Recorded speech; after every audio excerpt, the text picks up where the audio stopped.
Thank you. And again, part of housekeeping with this content disclaimer, this is a way for us to model a trauma-informed practice in the classroom setting. And today it's the virtual classroom. We're going to talk about mental health and trauma today. Thank you for engaging with these topics to promote and improve our community's health and well-being. This training was put together by People Incorporated's Training Institute in partnership with Minnesota's Department of Human Services. So, the Training Institute, we provide classes related to behavioral health, live, online, and in-person training. I notice a lot of us are trickling in. Welcome. We're just doing some housekeeping items as you come in. I'm one of the full-time instructors at the Training Institute. And this class is, part of a series with DHS. It's geared towards caregivers, foster parents. This class builds upon other classes that we have in this series. It's designed to stand alone. So if you haven't attended any of the others, don't worry.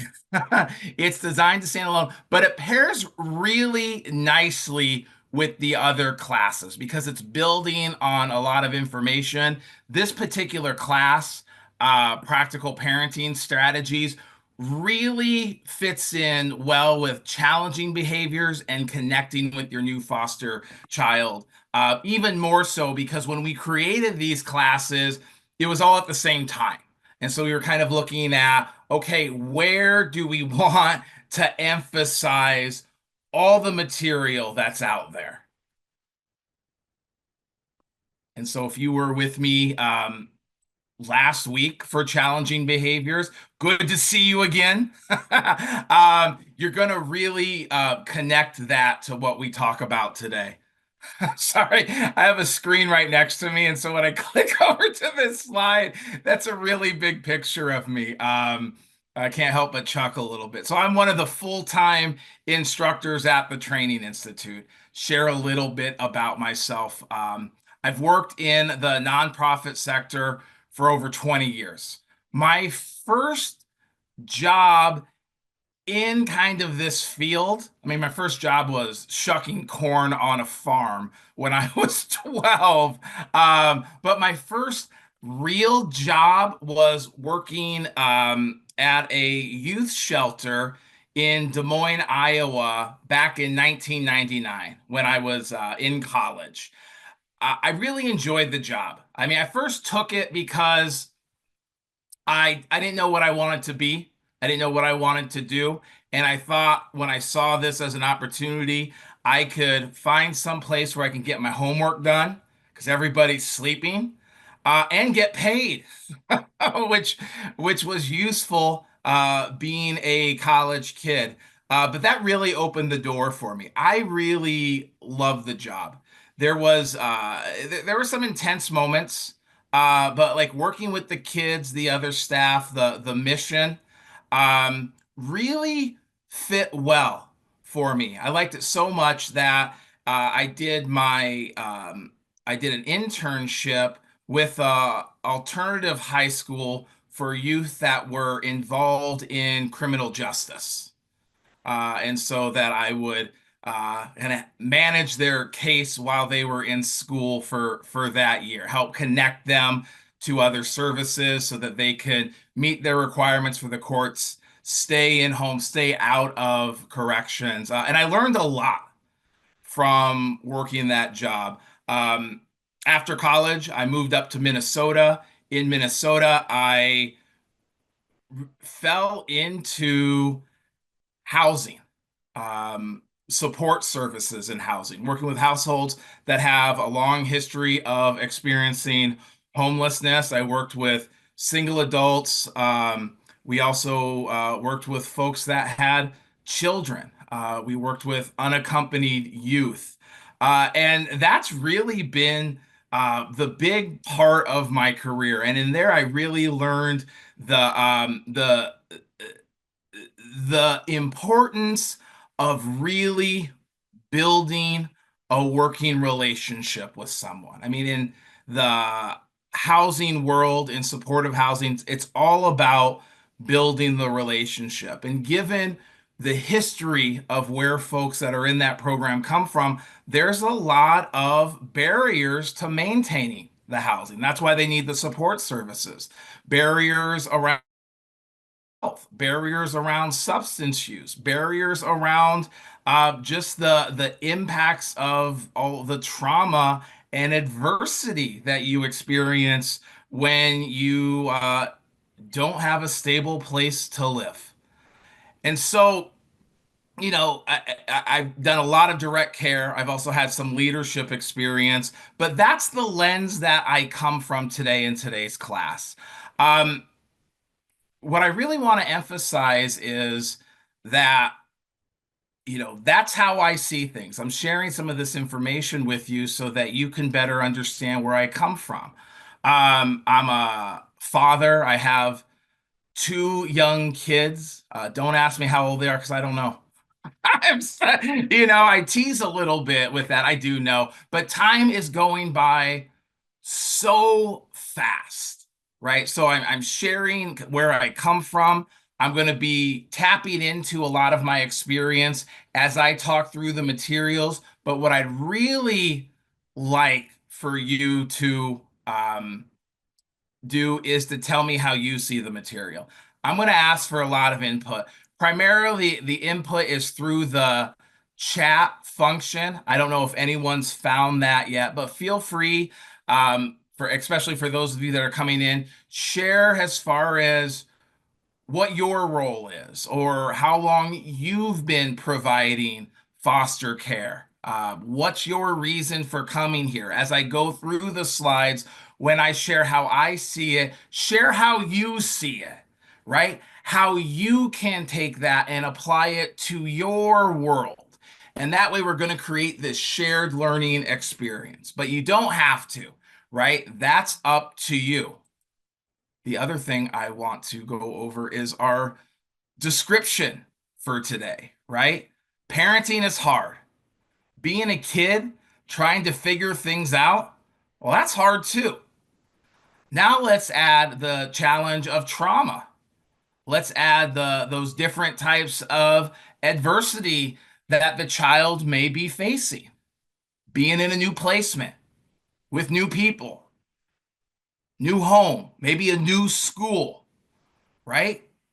So your world changes with kids, right? They're trying to figure out the world. Maybe they think things work one way, but that kind of gets in the way of them being their best self. I mean, there is just so much going on. So we want to have a strategy for when we're connecting with kids. We want to have a game plan, right? In our role as a parent. So here's our roadmap for the class. I know it's a lot. I mean, we have 5 different objectives that we're going to hit on, and I think we're going to spend a good amount of time with each one. We're going to talk about boundaries. This, again, boundaries overlaps with some other trainings that we've had in the category, but we're really going to kind of build on those conversations or set up a way for you to um, kind of explore more of that conversation or that topic on the limits. What does that look like? Today, we'll try to stay in that scope of parenting strategies. Then we're going to move into fostering insight and empathy and explore that mind-body connection. Like, what does that really mean? How do we do that? Then we'll talk about stretching ourselves, right? Pushing a child out of their comfort zone. And I have a model that we can use to help illustrate it, but also use it with our kids to check in with them to see where are they. And then finally, we'll talk about shifting our children to positive states. Sound good? Oh, I see. Oh, I appreciate, yeah, some of you are sharing As far as where you're coming from, thank you. Yeah, absolutely. Oh, that's perfect. I love it. So let's hop into boundaries, right? Let's talk about boundaries. Now, what do I mean by boundaries? To put it simply, I mean what's okay, what's not okay, right? Boundaries, they're about setting a limit. It's establishing roles in the household. I'm the parent, you're the child. This is what that means, right? We want to be able to identify what are the limits in your household. I mean, think about that. Can you identify them? Boundaries provide structure, which communicates safety for a child. I mean, think about how that relates to some of the other classes that we have, right? Healthy boundaries are part of being trauma informed in our homes. So when we're setting limits or boundaries, we want to be clear, confident, comfortable, and connecting, right? You want to say what you mean in the simplest of terms possible with conviction. Now, you don't need to raise your voice or be overly serious, right? But it's simply, this is the way that we do things in our home. It's just matter of fact. Praise your child when they're able to meet your expectations, right? When they're able to meet those boundaries. Hey, I appreciate you coming right away and sitting down so we can have dinner together. We want to equate boundaries to seeing and loving the whole child. What does that mean? Like I said before, children like having boundaries because it helps them know what's okay and what's not okay, which gives them this sense of safety. So by us setting those boundaries in a way that shows that we care about them, we care about their safety, right? We're taking care of them so they can reach their full potential. That shows when we're confronting a child with a non-negotiable boundary like taking a shower or brushing your teeth. We want to find a way to be creative. So when we're in this mindset of this is a way we show our love, we can be creative. How can we make it easier for them to be able to meet that boundary? And this is where we can be creative. Maybe we're sitting at the table with them, talking with them while they're doing their homework. That's something that we're doing together. Maybe we're playing music, right? During when they're taking the shower, when they're brushing their teeth. Maybe we're letting them choose some options and doing it together and then coming together at dinner time. And so it's just when we're setting these boundaries, we're starting to establish some routines. And then when setting boundaries, we want to visualize success. And I know that can be hard, right? Sometimes, but we want to imagine the child doing what we're asking them to do. This helps shows that you believe in the boundary that you're setting, and children pick up on this. It's going to help them feel more at ease, which again is going to increase the likelihood of their cooperation. And then this last bullet here, expect and accept pushback. Imagine some of you maybe smile when I say that out loud, right? Because you know what I'm talking about. Our role is to set the boundary as the caregiver, right? And I think the children's role is to let us know how they feel about it, right? Folding laundry, it's not as fun as playing with friends, right? Playing video games like Roblox. That's what's popular in my household right now. We're just like watching TV. We have to plan for hiccups. We have to plan for meltdowns. Doing that, that's going to help us manage ourselves and stick to enforcing the boundary. When you see this pushback, pay attention to what's driving their reaction, right? One of the themes of this series is behavior is communication.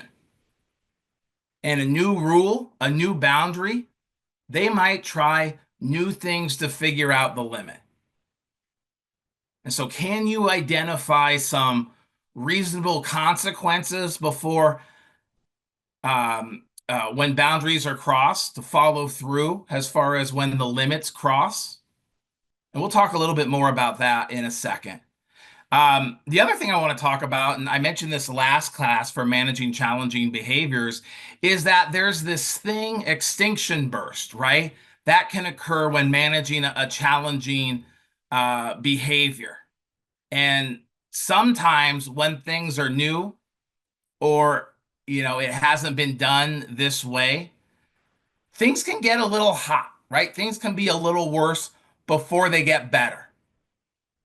So when you stop giving into a challenging behavior, you might see that that behavior increases for a while. And what I'm talking about is like pushing back on the boundaries. It's like the behavior. Gosh, wait a minute. This has always worked before. Why isn't it working now? I better try harder. I better turn up the intensity. That's a thing, right? That's real. That's a normal behavior. And I know at the time it's not going to feel like this, but what that means right now is that you are on the right track. So stick with it. The last piece I really want to emphasize here, commit to care. Like I said when we started, parenting's hard. When we're feeling worn down, distracted, staying consistent around boundaries is tough. Just take care of yourself. Have a self-care plan, right? Make sure that you have balance in your life. And we have a class later in this series that's going to be dedicated towards giving you the tools to have a plan for self-care, for resilience. So a little bit more about boundaries, their expectations. Think about, how do you communicate expectations in your household? What do you do when someone doesn't meet them?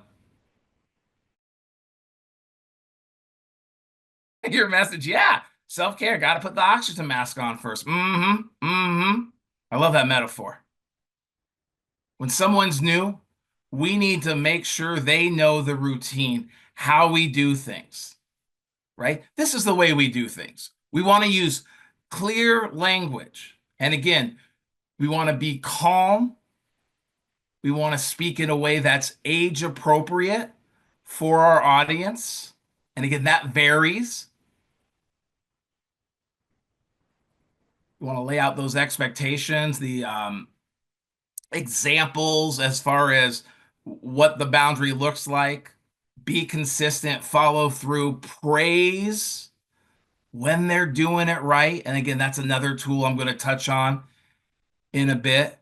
If we're out in public, we want to make sure that we set expectations before leaving, right? We want to tell our child what to expect, what might happen, or what reasonable consequences would happen if they can't meet those expectations, and apply it, right? If there's misbehavior.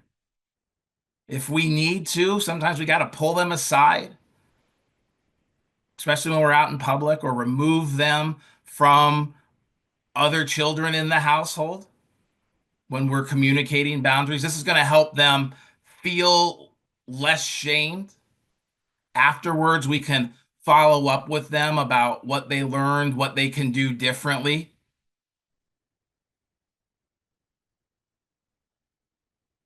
So part of boundaries is being able to give good direction. And so here's a little tool on giving effective direction.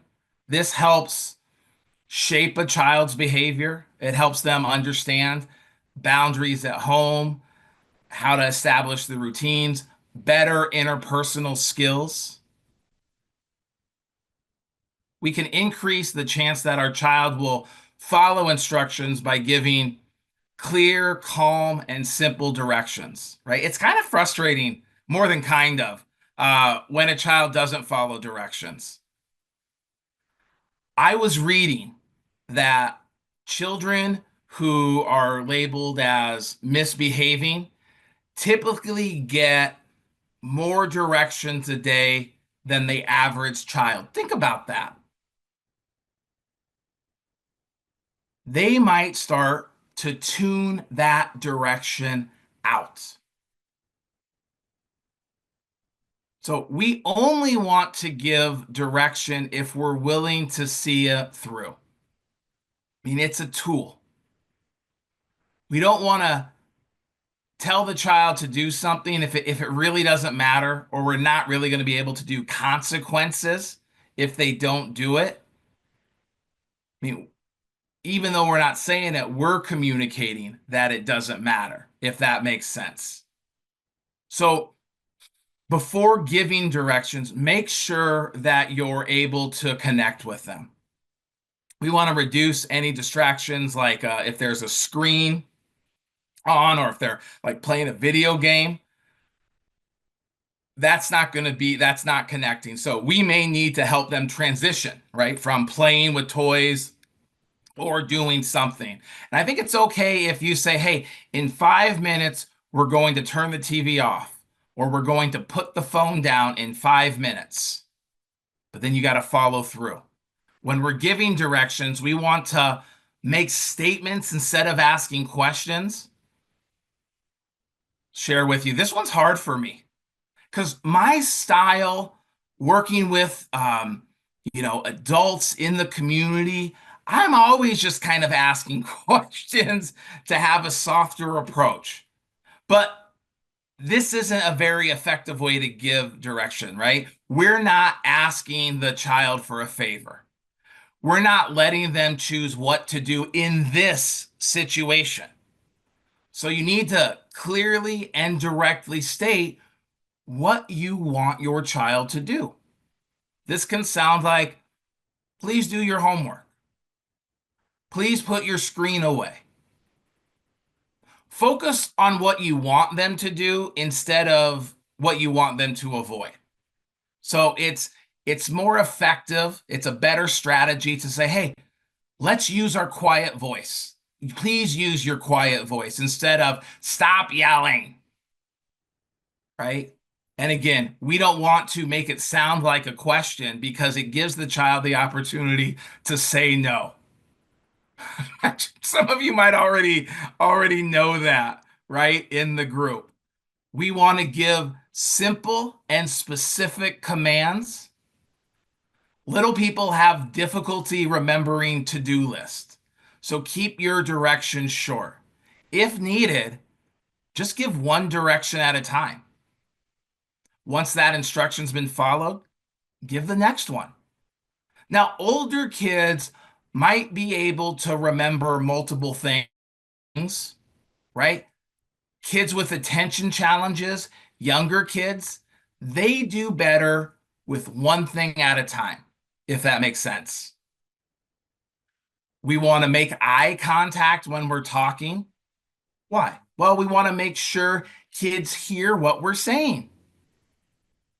My daughter once told me that she missed what I was saying because she was thinking about gymnastics. All right. Now, I think that's really funny. At the time, I didn't think I didn't think it was funny, right? Not so much. We want to use a business-like voice, so we want to make sure that the child knows we're serious. And again, be careful not to let your frustration show, right? That will help both you and the child stay calm in the situation, which is going to reduce the chance that your child will become upset. We're modeling behavior for the kid. Have your child repeat back what you said. This lets you know they heard you correctly, and it helps them remember what they need to do. And again, this is very effective for younger kids, kids who have difficulty focusing, paying attention. And then we want to set a time limit, right? Tell your child what they need to follow through with in your directions and any consequences they'll receive if they don't follow through in the time limit that you set.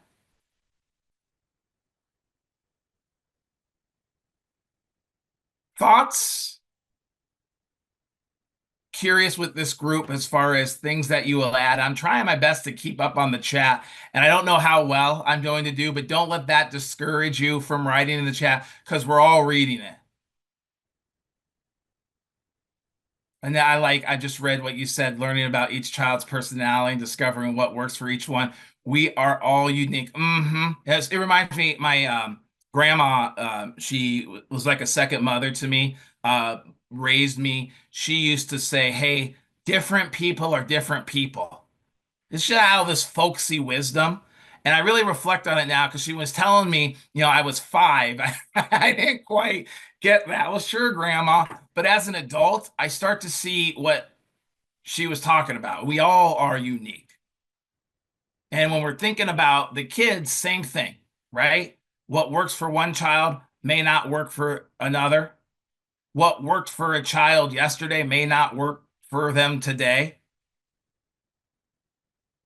And again, if we continue to use these skills, and this is a skill, so it takes practice.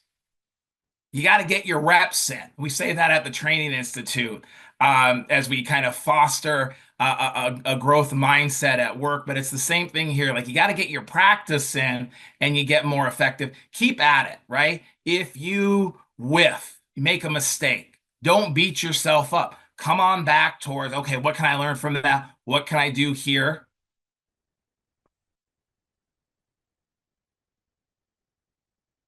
Some examples. It's time to brush your teeth so we can get to school. Wash your hands. It's time for dinner. And again, we're providing some context for that direction so they know what that's about. Give praise. This is such a great tool, right? We want to praise when they do follow direction, when they do follow the boundary, when they meet the expectations of the household. So, like if a child completes a task, praise them for doing it. Praise that good behavior. And again, this is going to let the child know when they're doing what they need to do. So we want to consistently and quickly just shower our approval, our attention of positive behaviors, following the rules, following directions, following boundaries, expectations, right? That's going to let them know they're on the right track. And when we do it, we want to be specific and direct, connecting that to what they did. Good job on putting your clothes away. And again, immediately. Praise can be verbal or physical, right? Depending on the situation. Can be a fist bump, can be a high five, can be a hug as well. And this is something that's not just for little kids. It's for everyone. Adults too. So I talked about consequences earlier. Let's talk about reasonable consequences, what those look like. Notice that I've emphasized reasonable consequences. It's easy to look at it as something that's punitive.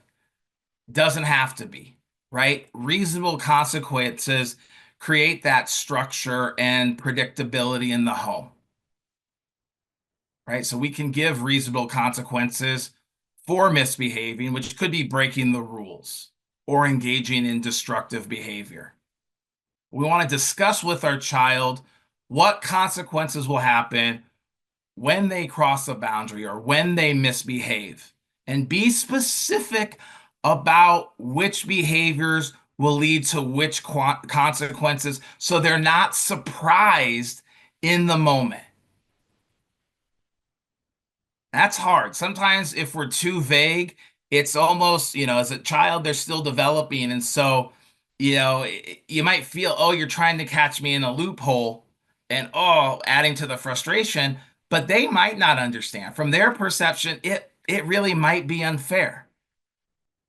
There are two types of consequences. First one is a child makes up for misbehaving. Maybe they clean up the mess that they made. This can be a metaphor, it can be a figurative mess, but it could be a literal mess.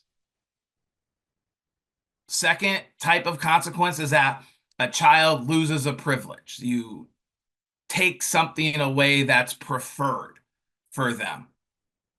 And again, try to identify consequences that are linked to the boundary. And it's proactive to have that conversation beforehand, especially if you've noticed that there could be a pattern developing. In a way, you're creating a little plan around here. And again, we want to deliver that consequences immediately when the child chooses to misbehave. And when we do that, we want to be calm, we want to be consistent, and it might be beneficial to follow through after the consequence. This is going to help reinforce our relationship with them, our role as the parent. And so there's three steps here: reassurance, shifting the focus from the problem, and giving encouragement. It's okay to have second to the last word. So, reassurance, what does that sound like? Hey, you lost your screen time because you chose to ignore me when I told you to turn it off, not because you're a bad person. Or I choose to ignore you. I choose to ignore you because you choose to say bad things about me, not because I don't like you. And so again, reassuring them. And then we're shifting focus from the problem, meaning that, we've given the consequence, we're moving on. Hey, it happened, it's done, time to move on. Just a matter of fact. I know it's frustrating. We need to move on. And then we follow that up with encouragement. I appreciate how you're speaking to me now.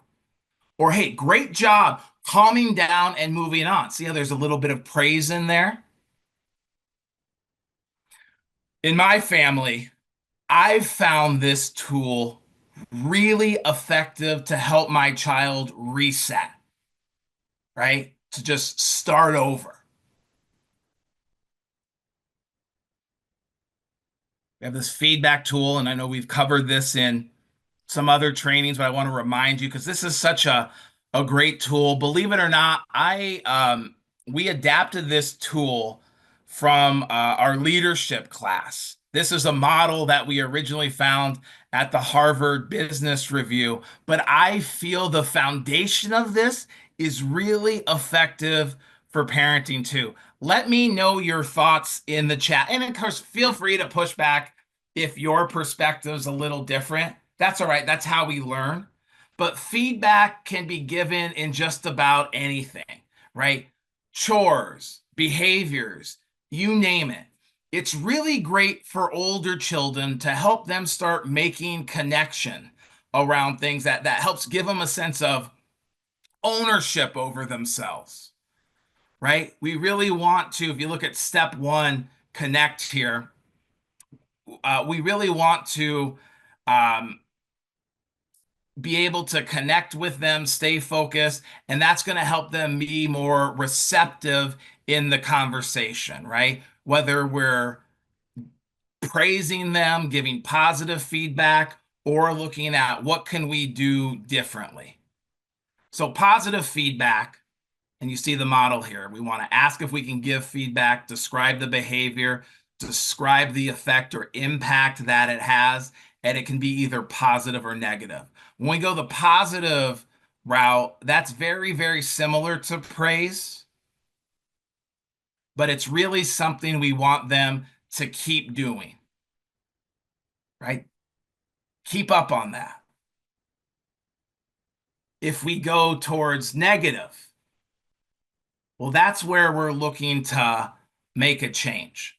And we can have a conversation about what does that look like? And when there's that connection, we can ask a question to draw from them. What can we do differently? Again, reinforcing the good ideas, suggesting different practices if necessary. And again, the key is, for the three-step model is that connection. And then we want to describe the behavior and how it impacts. So, hey, Fiona, can you show me your eyes? Or please show me your eyes. When you get up right away, you start getting ready, it makes the morning run smoothly. Thanks a lot. Keep it up. So I'm describing the behavior, I'm describing the impact. Hey, Fiona, please look at me. When you stay in bed that extra 10 minutes, there's not enough time to get ready and eat breakfast. What can we do differently? Right? And we're having a conversation, or we need to plan a way to make sure that you're getting enough sleep. What can we do there? And again, we're providing just a little bit of guidance. And that can get in the way of establishing a morning routine or a bedtime, or that can help us establish that so that school may be less of an issue. Another example can be, hey, Charlie, can I share something important with you? Right? When you take the garbage out without having to be told, it's really helpful for everyone as we clean up after dinner. Keep it up. Hey, Charlie, I want to share something important with you. When it's your job to empty the garbage and it's not done, the trash piles up. It makes it really hard to clean up after dinner right away because we don't have anywhere to put the scraps. How can we keep the trash from overflowing? What can we do differently to stay on top of this? You hear that? I mean, there's the differences, and I'm giving two examples of the same situation. If possible, try to find when they're doing it effectively and keep on it. Try to give more of this positive feedback than the negative feedback when you can. And again, that's going to help shape the child in their routine. Any thoughts, reactions, anything I can clarify? You'll notice I have my colleague Russ Turner in the audience. He is the director of the Training Institute and fellow trainer, so he's adding his wisdom to the class. All right, so strengthen insight, empathy for the child. So let's talk about this concept of neuroplasticity. It's a big word, isn't it? It just means that our brains are continuing to grow and change throughout our lives.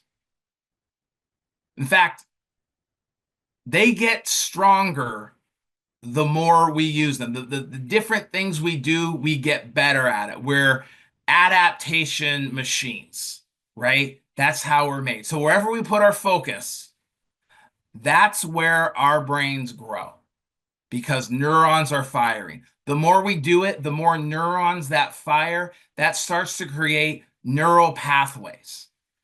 Think of neural pathways like this picture. I think we need to get a clearer picture here of this path in the snow. First time you do something, it's kind of hard, right? Just like walking through the snow, it's kind of hard, but the more you walk on that path, just like here, the more that snow will compact. The easier it's going to be to do it the next time. So neural pathways, same way. The more we do it, the easier it gets. It starts, those paths are going to turn to trails. Those trails will become roads. Those roads will become highways. This is for everything. So, like, if we continue to experience an emotional state, that's going to start to turn into a trait of ours. Does that make sense? And it's not any one moment that creates the path.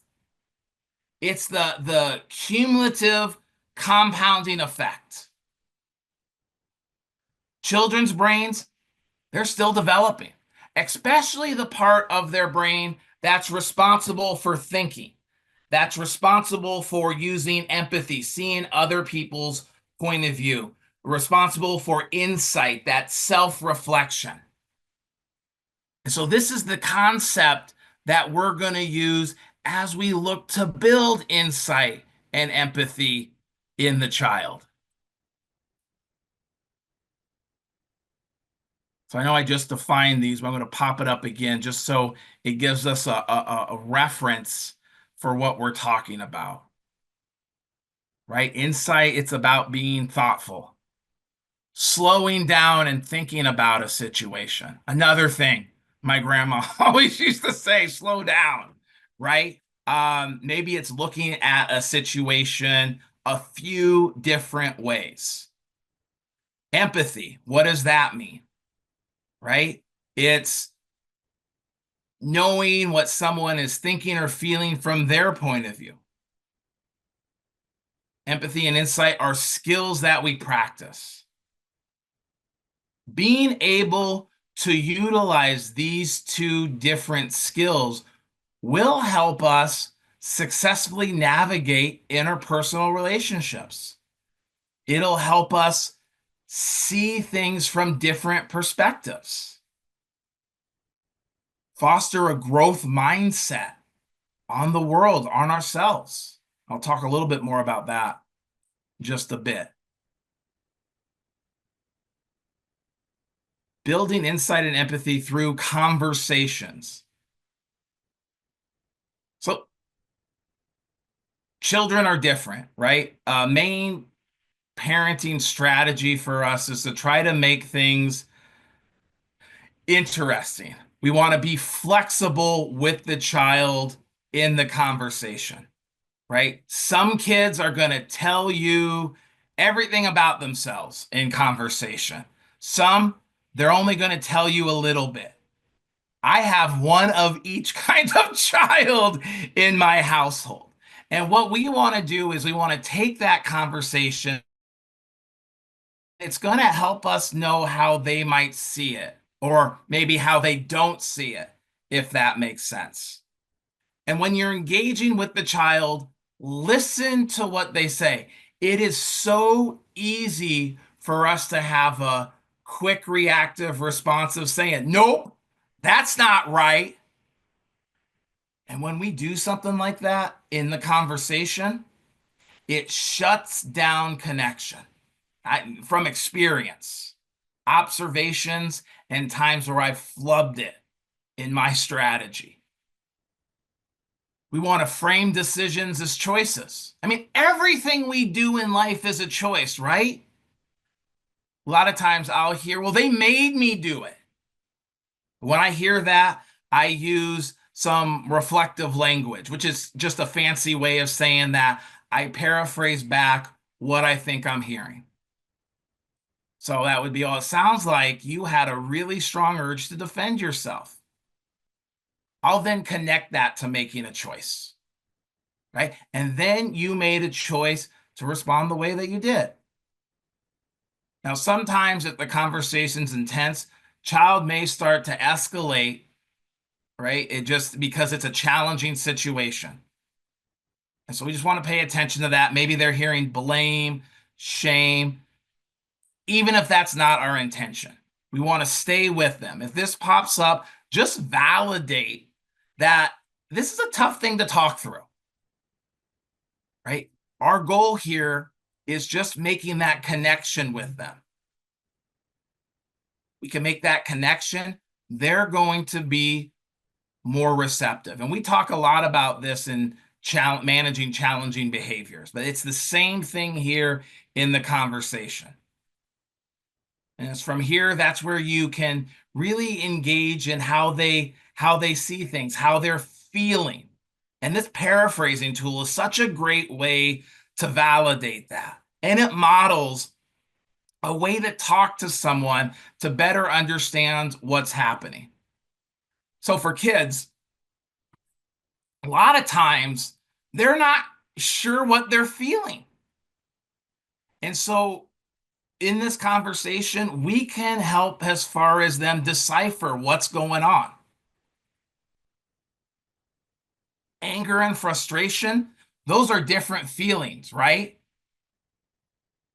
Through tough conversations, we can have them start to understand the different nuances or flavors of those feelings, right? Like ice cream. I don't know, maybe not exactly like ice cream. What would angry flavor taste like? I don't know. But again, once we have that connection, we're really fostering some cooperation, right? Um, and from there, there's opportunity to start engaging to ask how someone else might see the situation.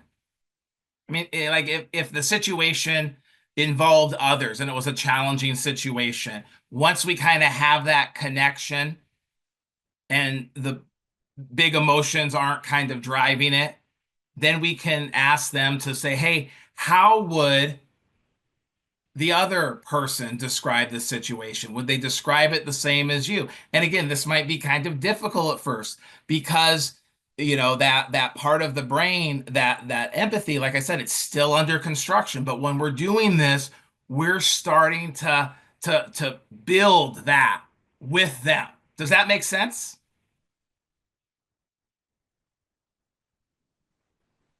Then you can connect it back to them, right? Would you feel the same way if you were in their shoes? With my 12-year-old, there have been times where when I've asked this similar question for a tough situation, it's almost like a light bulb moment. That's insight.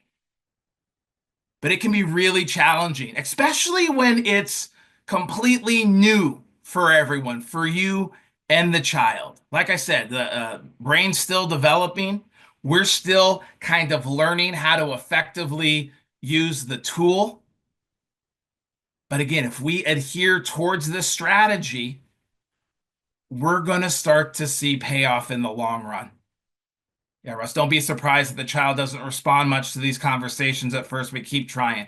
I think that, especially if they're new to the home, like doing this might be so new and sound so strange, And again, that's a natural thing. And maybe that's something that you call out, right? You're establishing expectations of the child. Part of my role as your parent is to help you figure these things out. I'm on your side here, right? We're going to get through this together. Those are phrases that help show connection.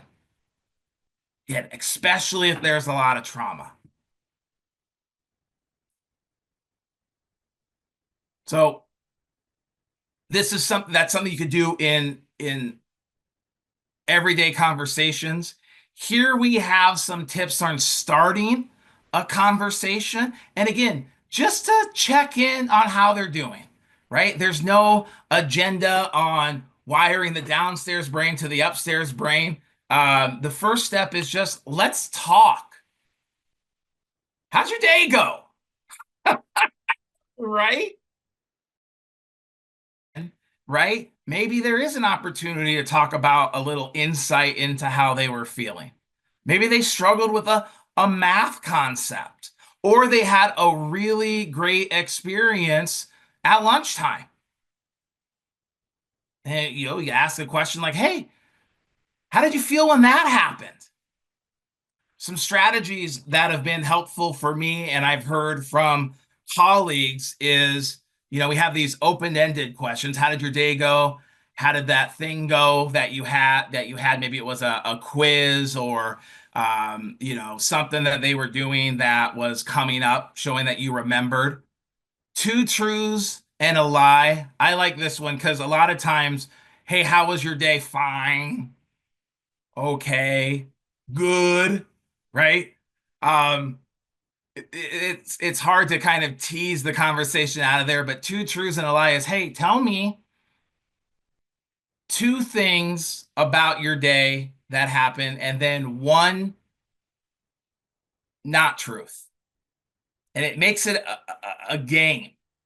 And so I don't, my kids like this, but then they'll engage, and I'm trying to guess what's not true. Oh, I like that. Yeah, I love that. Thank you. Yeah. What made you smile today? What sparked your interest? Yeah, that's fantastic. I love that. Absolutely. And I love, like, that's a great way to be more creative. Again, that's gonna engage that connection. That's our strategy. The other thing, one thing that went well, one thing that was tricky, one thing you want me to know about today. And again, feel free to change the language here, but it's really opening up. I've found in my household, and I've heard this from others, that sometimes these conversations really open up right at bedtime. Right, right when it's time to go to bed. And maybe that's an opportunity for you to be a bit flexible to allow some of this to open up kind of with the routine to hear it. And again, where are your opportunities? Well, I can't answer for you, but think about it. Maybe it's at dinner time, maybe it's in car rides. I've heard from caregivers, professional, and just friends and colleagues that I don't listen to the radio so that I can talk. Get what works for you. And then when you're hearing this, hey, how did you feel when that happened? Right? Little follow-up questions. Some thoughts for staying connected when kids become upset talking about their feelings. Like this does happen. Let me know if this never happens to you, and I won't. No, I will, right? But right, but if it, like we were saying before, like if a child's new, like this stuff just it seems confusing. It might, if we're trying to debrief a tough situation, it might stir stuff inside of them. The key here is to just stay engaged with them, right? Connect with them. Don't just jump into giving them that feedback on what they should change. Just hang with them for a while. And maybe you're just sitting with them in silence for a bit. Y'all remember that iceberg metaphor that I talked about in challenging behaviors, and I think Russ talked about it in attachment and trauma informed practices or care. Um, you know, the iceberg is the metaphor for us as people, especially when we're talking about dealing with adversity like trauma. And like an iceberg in the ocean, you only see a little bit above the surface. It's like 10%, but below the surface is 90% of the iceberg. And like with people, we're just seeing a little bit. We don't see everything that's driving the behavior. So when we're connecting and talking, we're slowly starting to guess what might be underneath the surface. And then, if we sit in silence, it's okay to come back to the conversation later. Especially if there was some intense emotion involved, just take a break, just step back. And the whole point is making that connection. And if the big emotions are there, that might kind of get in the way. And we could start having conversations around those big feelings and how our mind and body are connected. It's going to allow us to develop a little bit of mindful awareness of how we're feeling.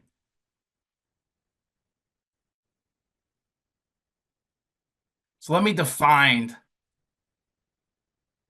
mindfulness for us. Like, what does that mean? You hear it all the time. The first definition, that's the dictionary definition, a mental state achieved by focusing one's awareness on the present moment while calmly acknowledging and accepting one's feelings, thoughts, and body situations, used as a therapeutic technique. This is how I talk about it with my kids. Paying friendly attention to yourself and the world around you, right? Mindfulness is just about paying attention. It's about noticing what's going on. I have a model to help us notice what we can be aware of. Uh, I share this model through Dan Siegel. He's a physician, he's a neuroscientist, a professor out of Berkeley. I first became aware of this through his book, No Drama Discipline, that he wrote with Tina Payne. And I really like this wheel of awareness model because it gives us a good sense of everything we can be aware of. And it helps increase our ability just to pay attention to all those different things, right? Pay attention to ourselves. When we're doing that, that's going to increase our ability for insight. It's going to help you understand your child. Talking about it's going to help the child kind of understand themselves. Maybe building some insight in a situation or a pattern that is, starting to become a trait. So when we pause, think about the things that we can be aware of. The first, we have in the model, he says we have 8 senses, and it's a wheel. And everything around this wheel are things that we can be aware of. He's divided our 8 senses up into 4 quadrants where we can ask kids about what they're thinking or what they're aware of in these quadrants. The first quadrant is our 5 senses. Those are things we learned back at school. You probably remember, if I can get this working here, touch, taste, smell, sight, hearing. The sixth sense, some of you might be thinking, oh, I saw that movie like years ago. That's the our sense where we can talk to dead people. And it's and it's like, yes, the sixth sense, the movie is about talking to dead people, but it's different here in this model. Our sixth sense is being able to pay attention to the interior of our body, like a body scan, different than touch, more like a muscle ache, feeling hungry, feeling tired, feeling our heart starting to beat, right? Feeling out of breath. Those are examples of what we can pay attention to, what we can be aware of. Our seventh sense, mental activities. That's our cognition, our thinking. We want to pause to just, what am I thinking about this? What am I feeling? Maybe there's possible you have. You might be thinking of something that's not exactly true. That's an interesting thought, right? But what's our mindset here? Then our eighth sense is interconnectedness. Now that sounds kind of strange, right? But it's really, where do I belong? How do I fit in? And what's really cool is Siegel, when he's talking about this model, is that we're all connected, right? We don't exist in isolation. And so exploring, how are we connected? And that's a useful thing to help shift us into using empathy skills, listening for ways to connect with others. In the book, Siegel and Payne, they have a little case study that involves a child who's really anxious and tends to be a perfectionist. And so when they get anxious, the parent helps them kind of sort that out by using the different points on the wheel. Like are there other things in their life that they enjoy? Like being with friends, playing video games, The child in the scenario was in the band, played an instrument, had a lot of fun. And so the parents start using this to help expand the child's awareness of what's going on and kind of start integrating other things in their life into as far as the moment. So they're not just stuck on the one thing. And so when we talk about this model, we have these different senses. At the center is what he calls our hub or our center. And it's another thing we can be aware of. But it's from this place that we're calm, we're receptive, and we can put our focus, which he defines as a spoke of awareness, to each of our senses.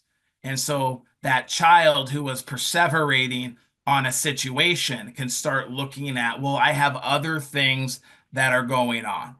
There's this, it fits right in with this metaphor that I've heard. Maybe you heard it too.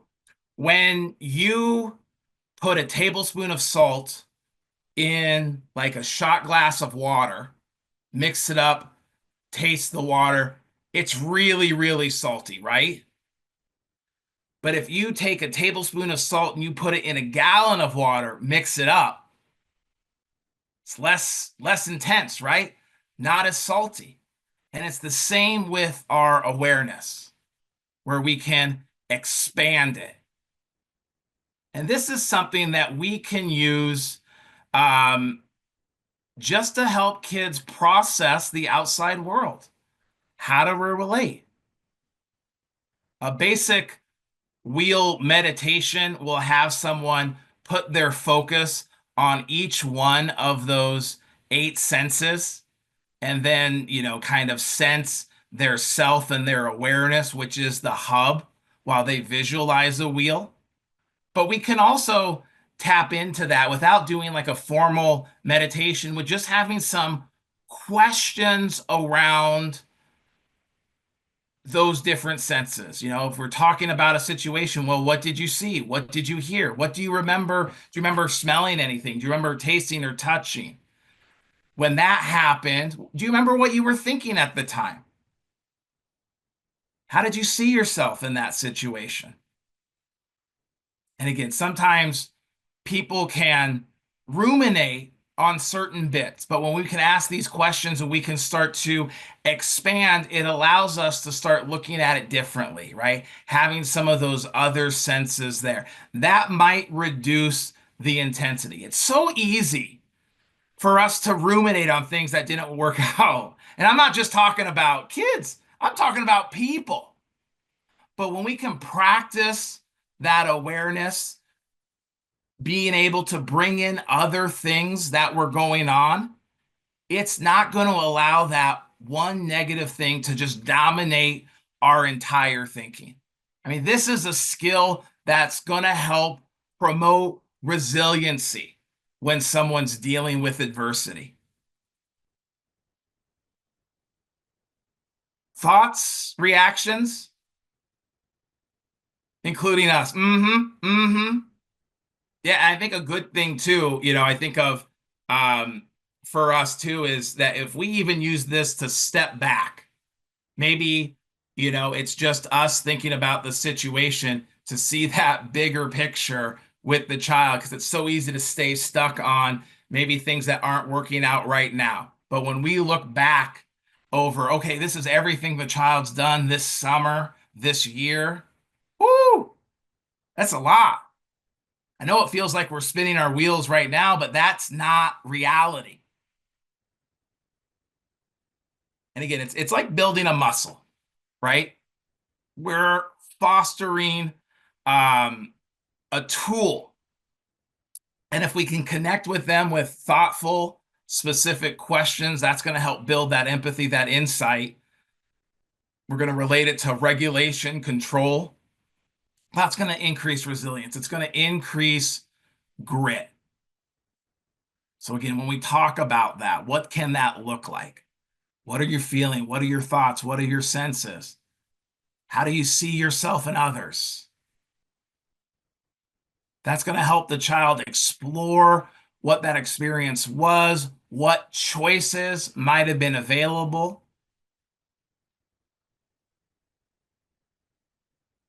And again, it's a challenge if it's brand new. If it's brand new to you, if it's brand new to the child. And we also want to recognize too, sometimes, and this is with older kids,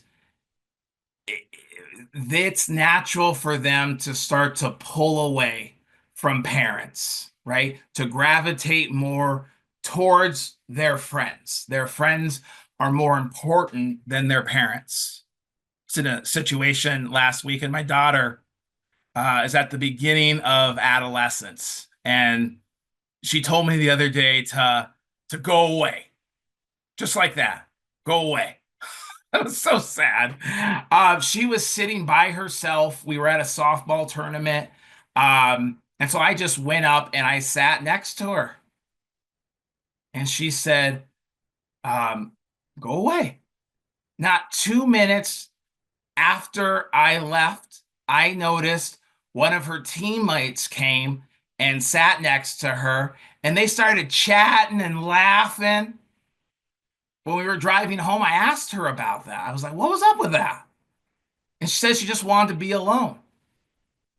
But when we were chatting a little bit more, it turned out that no, she wanted to talk with her friends, talk with her teammates, and she was worried that if I was sitting there, they weren't going to come over and hang out with her.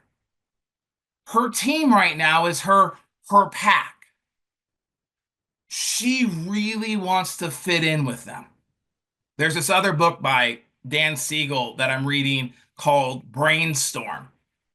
And the essence of the book that is in adolescence, the child's brain is going into a major restructure.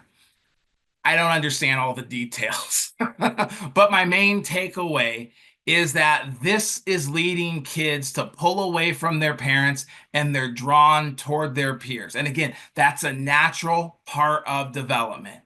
They really want to fit in. It's very important to them, and it's going to influence how they dress, the music they're listening to, the people they're listening to.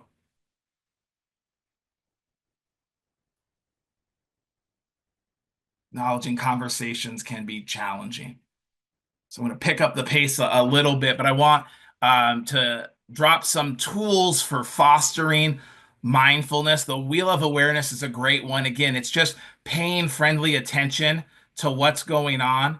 Here are some other tools for kids in just fostering mindfulness, the way to pay friendly attention to what's going on. And this is useful because what we're talking about is the ability to maintain focus, right? There are so many shiny things out there that distract us, right? Like our phones. It's hard sometimes just to sit. And so some of these tools again helps build that. So for younger kids, posing is a fantastic thing. What do I mean by posing? So like the Superman pose, it's like yoga, but it's for kids. So they give it these fun names, right? Superman pose. I got my arms over my head, as far as like doing this pose. Oh, what does that feel like? The stretch, like where do you feel it? Doing the Wonder Woman pose, which I've read, and let me know if you see the same thing. Sometimes just doing poses, a Wonder Woman pose, by the way, is putting your hands on your hips and standing up straight, kind of like what I'm doing now, if you can see me. Gives you kind of a sense of feeling better of your posture. Um, Talking about that. Spidey senses, again, that's a fun way to talk about just the different things that you might be aware of right now, right? What are your Spidey senses telling you, right? As far as like maybe you're feeling emotions, what does that look like? Finger breathing, that's a great grounding tool for kids, but it's just breathing in and out as you trace your fingers and just really keeping your focus on breathing in when you trace up on a finger, breathing down. Mindful jar. I don't know if you've heard of that, but it's a fun activity to do, especially with younger kids, to talk about feelings, but you take like a mason jar, glitter, water, you put it all together, right? Tighten it up. Maybe you put big flakes of glitter in there and you shake it up. That glitter is suspended in the water as it drifts down. It's a great way to talk about big feelings. Sometimes they can cloud how you see things, but they always settle. And then, of course, there's grounding practices like big breaths. Here we have the 5, 4, 3, 2, 1, which is just a grounding technique where you name 5 things that you can see, 4 things that you can hear, 3 things that you can touch, 2 things that you can smell, 1 thing that you can taste. But going through your different senses, and when you're feeling big feelings, that's going to help you kind of stay present. A tool for adults, but also a tool for kids. So it's talking about taking that now to have a conversation about comfort zones, about feeling safety. So I have this model I want to share with you, developed by Carl Roque. He was it's kind of like an adventurer. Uh, he came up with this comfort stretch panic zone model, right? Our comfort zone, where it's where we're comfortable, we can become complacent here. The stretch zone, that's about exploration, it's about learning, being stimulated and engaged. And then the red zone is about stress, panic when we're there. And so these are great concepts when we talk to kids about where are we right now, right? So when we talk about the comfort zone, it's the place where we're most comfortable, where we're the most confident. But the problem here is that it doesn't challenge you. There's this quote, a comfort zone is a beautiful place, but nothing ever grows there, right? So what's our comfort zone? I mean, think about that. Maybe it's for a child, what's their comfort zone? Maybe it's when they're little, it could be a pacifier or a little security animal or blanket. Maybe it's sleeping in a parent's bed. Or maybe it's sitting on the couch, playing video games, watching TV.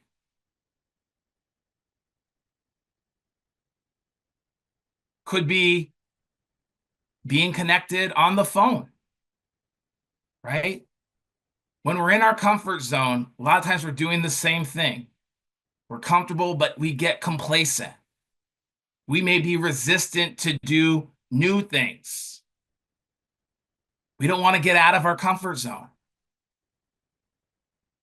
But then when we stay only in our comfort zone, it starts to shrink.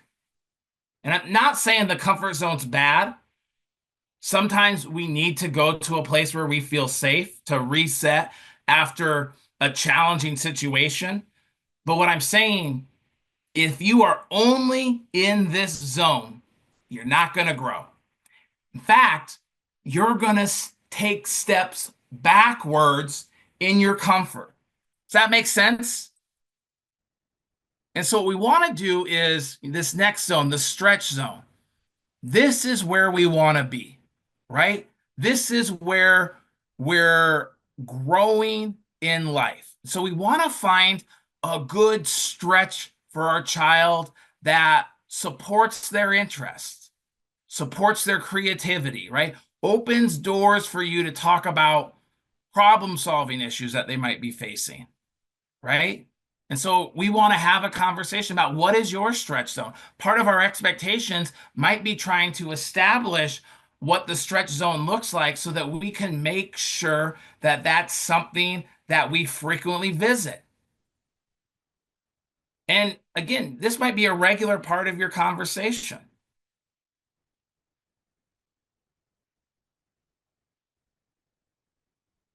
So I'm thinking of a stretch zone example. My youngest last year had some challenging situations in school, and there was a situation with another child that was super challenging, and she had a lot of reluctance to go to school the next day. So I was sitting with her. I acknowledged what she was experiencing. And I talked about this model as a way for her to stretch herself, right? To go, despite feeling a little reluctant, feeling a little bit of shame. And she did it. And I praised her. And I told her, you're displaying courage. You're doing something hard while feeling scared. A few weeks later, there was another challenging situation where she felt nervous. It didn't have to deal with school, but it had going to a new gymnastics team. And we were talking about it, and I reminded her of that tough experience where she went back to school and what she did. She was so much more receptive and ended up going to her first practice with the new team. We defined what stretching was for her and growing. And think about what this looks like in your household. Maybe it's participating in sports or some kind of a club, maybe, whatever it is, but define it. And then, we're talking about stretching, it can feel uncomfortable. We want to be aware of when we go too far, we can fall into the red zone or the panic zone. And when we're here, we're outside our window of top, our one of our other classes. I think it might be trauma-informed care or pediatrics, but we talk about as far as that model where we fall into some kind of dysregulation, right? Maybe we become more escalated. Maybe we can start to shut down. And so remember, it's their perception of how they're feeling. They may be tired, they may be resistant. And this is a great model to talk about as far as what's going on here. When are we here? When are we starting to feel overwhelmed? And when that happens too, there's a couple strategies that we can use, right? I believe that when we're feeling emotions, and it's a good way to say it, that's our body sending us a message. So we want to be aware of that. We want to pay attention to that. What might that message be? And when we do that, paying attention to it, there's this term used in the mental health world. Maybe some of you have heard it, name it to tame it. If you can name an intense feeling, an intense emotion, it lessens the intensity of it. Why? Well, I'll tell you. So think of the part of our brain that's responsible for our feelings, right? It's the downstairs part of our brain. Well, when we label it, attach a name to it, that's a different part of our brain, right? That's the upstairs part of our brain, which a lot of times in kids is under construction. So if we can help them identify it and name it, it's going to lessen the intensity because it's integrating that energy into another part of the brain, right? That lowers it. Move it to lose it. When we're feeling a lot of big feelings, maybe we need to move to process. Go for a walk, go for a run, go play, move your body around. That's going to allow you to process some of that energy. Great ways to, when you can recognize the red zone, move yourself back to where you need to do, right? Take care of yourself. And so again, ideally in the conversation, we're trying to find the sweet spot. And I know I'm moving a little fast because there's a couple more things I want to connect with you on. So when I'm talking about the comfort, the stretch, the panic, working with our kids, works for you too.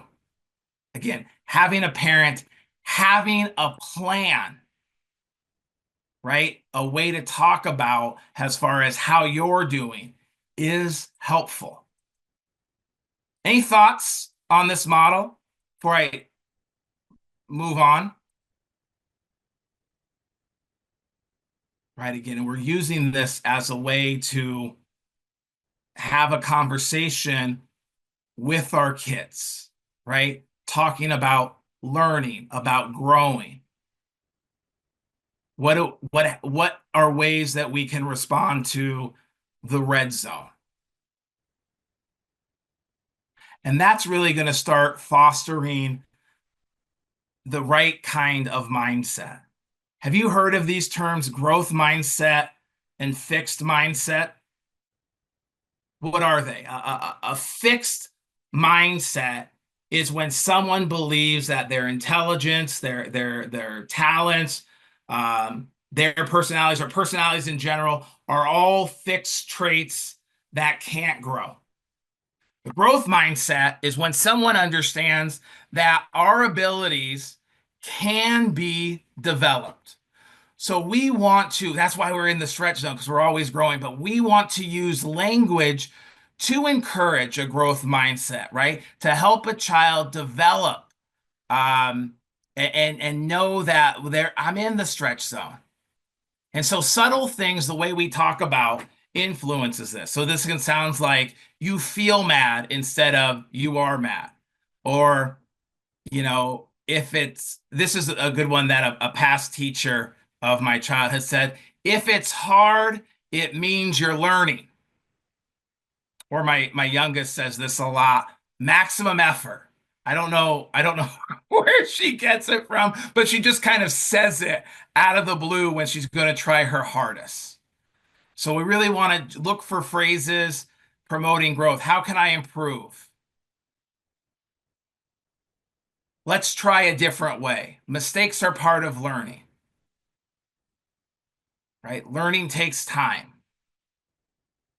And again, that's going to, when we use this language, really transition towards developing goals,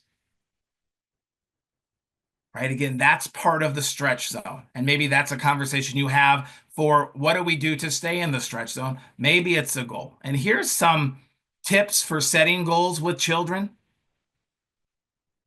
We want to let them choose the goal, right? What do they wish to achieve? What do you want to do? Talk about the purpose of the goal, specifically what you want to happen. What do you think the best benefit will be if you do well? Or, what's a way for you to help others, right? Really just defining, what is that goal going to do for you? And then in the conversation, we can break it down into some smaller steps, bite-sized, right? Be able to work our way through the steps to start seeing some of the success. And then maybe think about things that get in the way, normalizing that obstacles will pop up. Talk about things like negative thoughts that we might have about self-doubt. My grandma used to call it stinking thinking, right? We might have a desire to give up, but having that awareness, then we write it all down. I read somewhere, it wasn't in the article that I sourced these four things from, but writing down a goal increases the chance of it happening by like something like 40%. And then it's something that you stick with them. You're talking about it. They want to give up. You just remind them of their purpose, the why they wanted to do it. Talked about, hey, that obstacle we talked about pop up. Sounds like that's popping up. What did we say we would do again?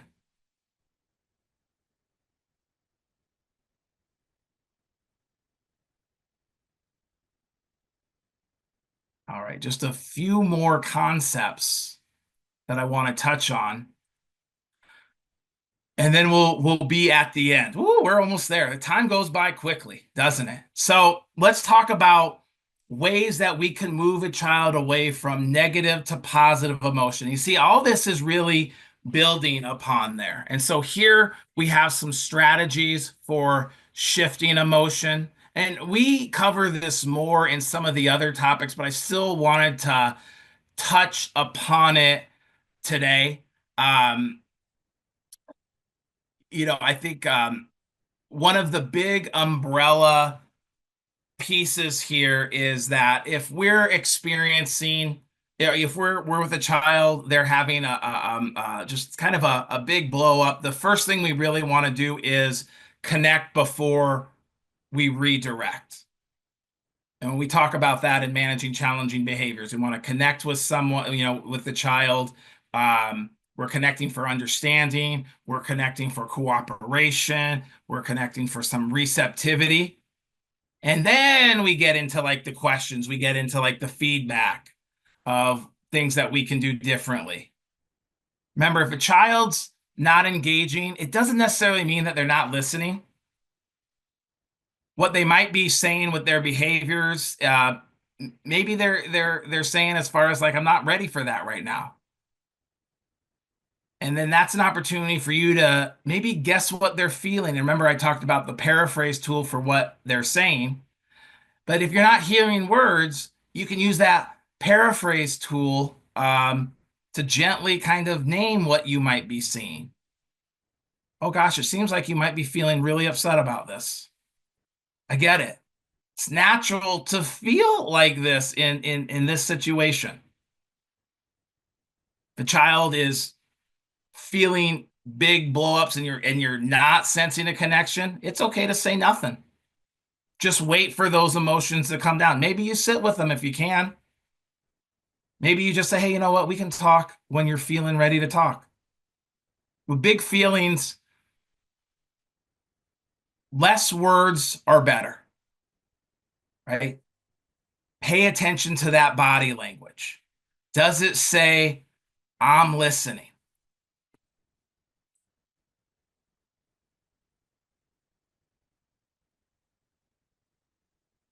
So reduce blowups by clarifying your intent. This is a little tool as far as um, for you to clarify where you're coming from. So a lot of times kids will blow up because they're misinterpreting what's going on. They view you as the enemy, not as their ally. So if we give like a basic direction, it starts to spiral out of control. They're not understanding what's going on. Try this model, right? Simply state your intent so they know what you're trying to accomplish. Hey, I'm trying to help. Hey, you're not in trouble. Or I'm choosing to stay silent until you speak to me differently, not to make you feel bad. Describe your delivery in that intense situation. Hey, I'm not yelling at you. I'm not saying mean things. I'm respectfully telling you what you need to do right now. Or I'm not raising my voice to be rude. I'm talking calmly so we can figure out how to do this together. And then share your feelings. Hey, I'm not mad at you. Or I need you to follow directions without being disrespectful.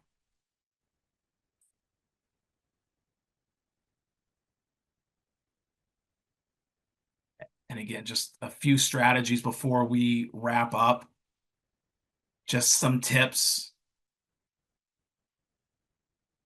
We're helping our kids try to find that right way. So make suggestions on what the best choice could be. Or, and this I've been very successful in not just in my household, but working with kids. Offer a do-over or a mulligan for a child. Hey, can we start over? Hey, can you say that differently? Pay attention to how you handle curveballs in life. Again, we're being watched. Many times I've been very surprised that my youngest will bring up all these like confusing situations that I've been dealing with just because she's overheard me talking to my partner. Reframe what the child says to something that's more positive to help counter those negative self-thoughts they might have, that stinking thinking. They failed at something, just say, hey, sounds like that didn't work for you. Again, we're fostering optimism, a positive outlook. And there we wrap up, right? Right at 12:29. Go for a B. Maybe a B plus if you're feeling ambitious, as a letter grade for being a parent, right? We can't grow as a parent and not experience struggles in challenging situations. We're going to go through stuff. So look at what can I learn? Don't compare yourself to other parents. Don't listen to that social media, right? That's not an accurate version of the world. And with that, we are at the end of today's training.